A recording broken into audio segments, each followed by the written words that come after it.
Hello সবাইকে। আজকের এই স্পেশাল আলোচনায় আপনাদের স্বাগত জানাচ্ছি। বাংলাদেশের জ্বালানি খাতের চেহারা কিন্তু চিরতরে বদলে যেতে চলেছে। হ্যাঁ, ঠিকই শুনেছেন। আজ আমরা এমন একটা বিশাল প্রযুক্তিগত শিফট নিয়ে কথা বলবো, যা আমাদের বিদ্যুৎ উৎপাদনের পুরো দৃশ্যপটটাই বদলে দেবে। বলতে পারেন, আমরা এখন একেবারে নতুন একটা যুগে প্রবেশের দ্বার প্রান্তে দাঁড়িয়ে আছি। শুরুতেই এই বিশাল সংখ্যাটার দিকে একটু খেয়াল করুন তো। $4.8 বিলিয়ন। অবিশ্বাস্য লাগছে, তাই না? কিন্তু রিয়ালিটি হল, মধ্যপ্রাচ্যের বর্তমান সংঘাত আর গ্লোবাল সাপ্লাই চেনের অস্থিরতার কারণে আমাদের জীবাশ্ম জ্বালানি বা ফসিল ফিউল আমদানির খরচ ঠিক এই পরিমাণেই বেড়ে যেতে পারে। ভাবা যায়, এটা কিন্তু আমাদের অর্থনীতির ওপর একটা বিরাট চাপের ব্যাপার। তো আসল প্রশ্নটা হলো, এই অবস্থা থেকে আমরা বেরোব কিভাবে? এত চড়া দামের আমদানি করা তেলের ওপর আমরা আর কতদিন নির্ভর করব? এই অস্থিতিশীল চক্র থেকে বেরিয়ে আসার জন্য আমাদের তো একটা পার্মানেন্ট আর সলিড সলিউশন দরকার, তাই না? চলুন এই সমস্যার সবচেয়ে বড় সমাধানটার দিকে নজর দিই। আমাদের প্রথম টপিক ২৮ এপ্রিলের সেই ঐতিহাসিক মাইলফলক। ক্যালেন্ডারে দাগ দিয়ে রাখুন ২৮ এপ্রিল ২০২৬। ঈশ্বরদীর রূপপুর পারমাণবিক বিদ্যুৎ কেন্দ্রের জন্য এটি একটা মেগা ইভেন্ট। কারণ এদিনই প্রথম ইউনিটে আনুষ্ঠানিকভাবে ইউরেনিয়াম জ্বালানি লোডিং শুরু হবে। আর জানেন এর মানে কি? এর মানে হল বাংলাদেশ অফিসিয়ালি গ্লোবাল নিউক্লিয়ার ক্লাবের ৩৩তম সদস্য হতে যাচ্ছে। রীতিমতো প্রাউড মোমেন্ট। এই কাজটা কতটা ক্রুশিয়াল তা বিজ্ঞান ও প্রযুক্তি সচিবের কথাটা একটু শুনলেই বুঝবেন। তিনি বলেছেন, এটি বিদ্যুৎ উৎপাদন শুরুর আগের মূল পদক্ষেপ। একদম টু দ্য পয়েন্ট, মানে এটাই হলো ফাইনাল স্টেপ। গত ১৬ এপ্রিল বাংলাদেশ পরমাণু শক্তি নিয়ন্ত্রণ কর্তৃপক্ষ বা BARAA এই গুরুত্বপূর্ণ কাজটা সবুজ সংকেত দিয়ে দিয়েছে। ওকে, এবার আমরা একটু পেছনের টেকনোলজিটা নিয়ে কথা বলি।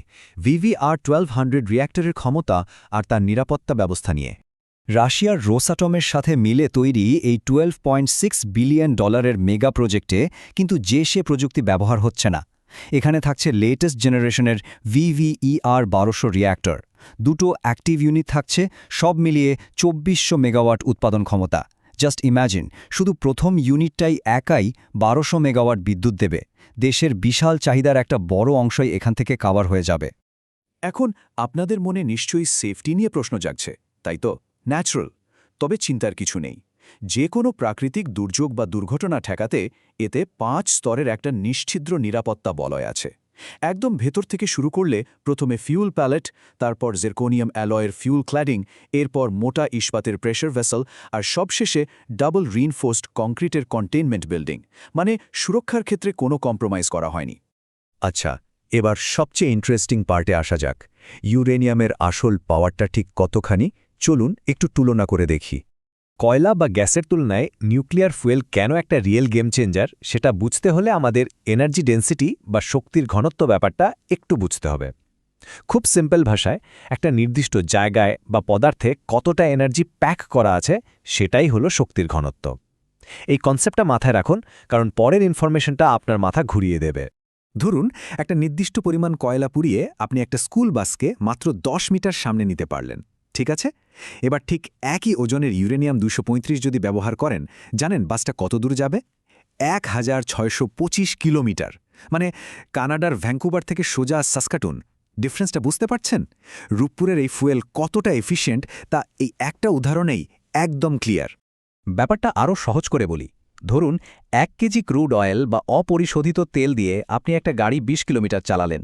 এবার ওই তেলের বদলে যদি মাত্র ১ কেজি ইউরেনিয়াম ২৩৫ নেন, তাহলে ওই একই গাড়ি চালিয়ে আপনি সোজা চাঁদে চলে যেতে পারবেন আর ফিরেও আসতে পারবেন।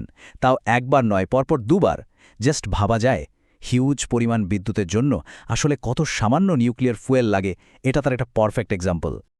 তো সব তো বুঝলাম, কিন্তু আসল প্রশ্ন হল, এই বিদ্যুৎ আমরা কবে পাব?